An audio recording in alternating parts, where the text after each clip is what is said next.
Και τώρα θα κάνουμε το ζυμάρι για τα ποντιακά πισία. Θα σας δείξω βήμα-βήμα πώς κάνουμε τα ποντιακά πισία. Υπάρχουν δύο τρόποι. Κάποιες τα ανοίγουν τα φυλαράκια από τα πισία στα χέρια της στην παλάμη με λάδι. Εγώ το ανοίγω, το κάνω πιο σφιχτό το ζυμάρι και το ανοίγω με το πλάστη, με ένα μικρό πλάστη. Τέλος πάντων, ξεκινάμε λοιπόν. Σε ένα ποτήρι του τσαγιού νερό, χλιαρό πάντα, έτσι, να αντέχουμε τη θερμοκρασία, να αντέχει το δάχτυλό μας, ρίχνω ένα φακελάκι ξερή μαγιά.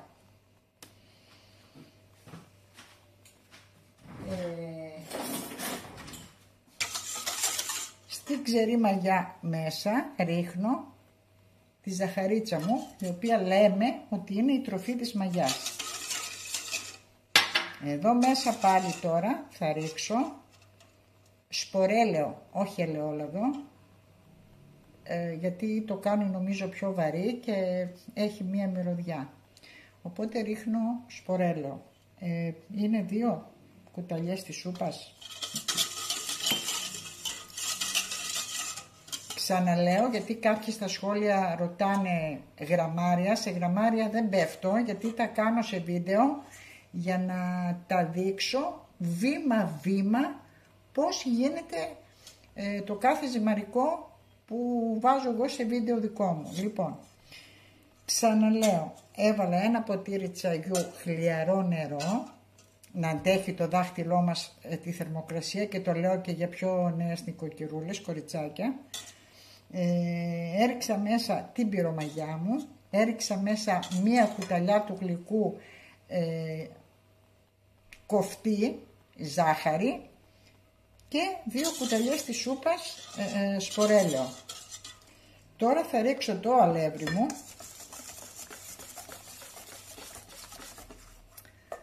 Τώρα θα ρίξω το αλευράκι λίγο.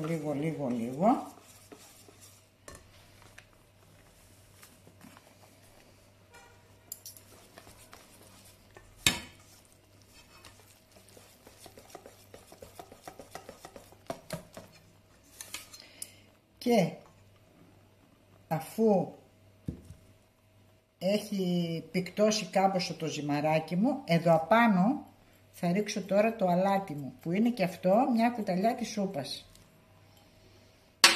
συγγνώμη, του γλυκού. Και συνεχίζω με το σύρμα μου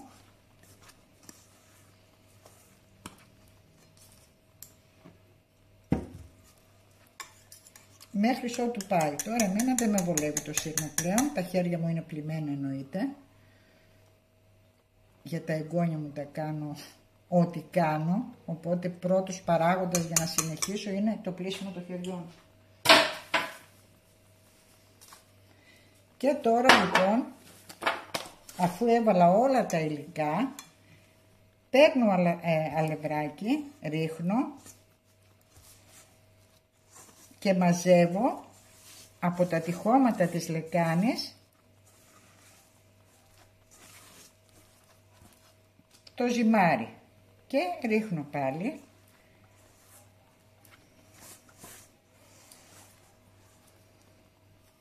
Συνεχίζω.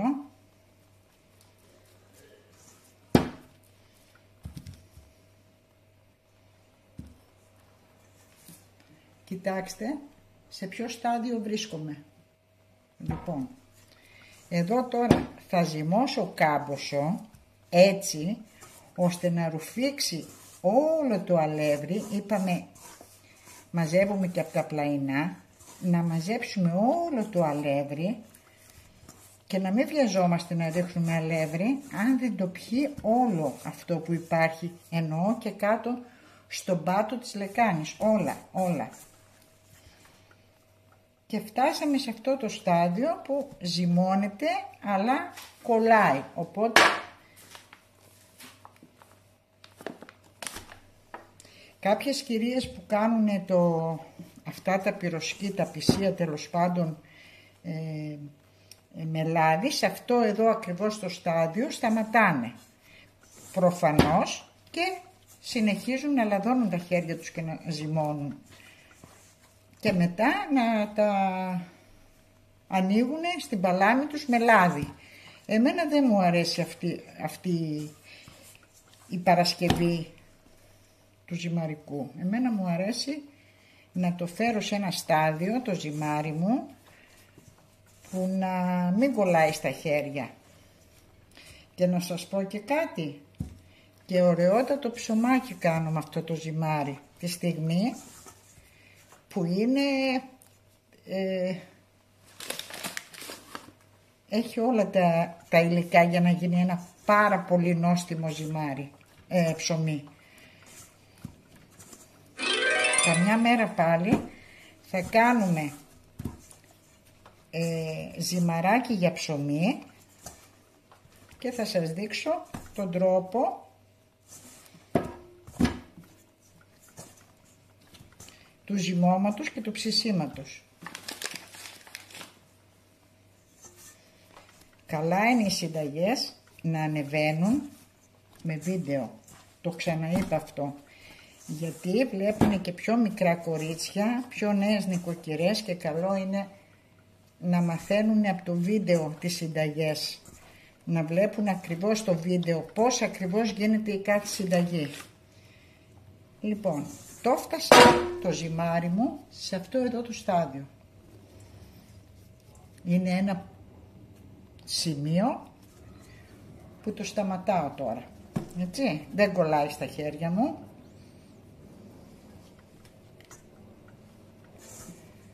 Δεν κολλάει λοιπόν, οπότε το αφήνω τώρα. Θα το κλείσω τώρα τη στιγμή που το έχω φτάσει σε αυτό εδώ το σημείο. Θα το κλείσω τώρα, θα το βάλω λίγο αλευράκι από πάνω. Θα το κάνω έτσι σαν μπαλίτσα. Δεν χρειάζεται να βάλω κάτι κάτω, άμα θέλετε βάζετε λίγο λάδι ή αν θέλετε βάζετε λίγο ακόμα αλευράκι στον πάτο της λεκάνης. Δεν κολλάει, ό,τι και να κάνετε δεν κολλάει. Αυτό εδώ είναι το ζυμαράκι για τα πισία μου. Και τώρα το κλείσα με τη μεμβράνη, θα βάλω από πάνω μία πετσετούλα και θα το αφήσω να διπλασιαστεί σε όγκο και τα λέμε πιο μετά. Το ζυμάρι λοιπόν έχει παραδιογκωθεί, παραδιογκωθεί. Είναι ένα φράτο, ωραίο ζυμάρι. Και αφού ξεφούσκωσα το ζυμάρι, είχε διογκωθεί, δεν είχα προλάβει να πατήσω το βίντεο να σας το δείξω φουσκωμένο. Λοιπόν, βγάζω τον αέρα από το ζυμάρι μου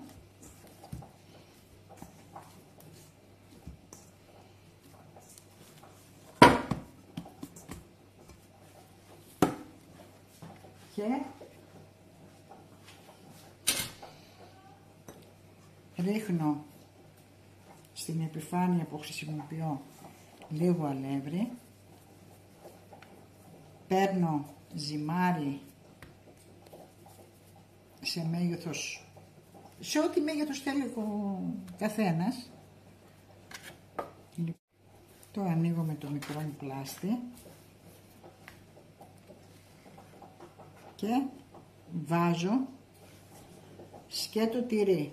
Βάζω εγώ, μπορεί άλλος να θέλει να βάλει μέσα και γιαούρτι με το τυρί. Μπορεί άλλος να θέλει να βάλει και γιαούρτι και αυγό. Εμένα δεν μου αρέσουν και τα κάνω με σκέτη φέτα. Σε αυτό το μέγεθος θα κάνω εγώ. Κάνω άλλο ένα. Βάζω λοιπόν το αλευράκι. Το πατάω με τον πλάστη μου.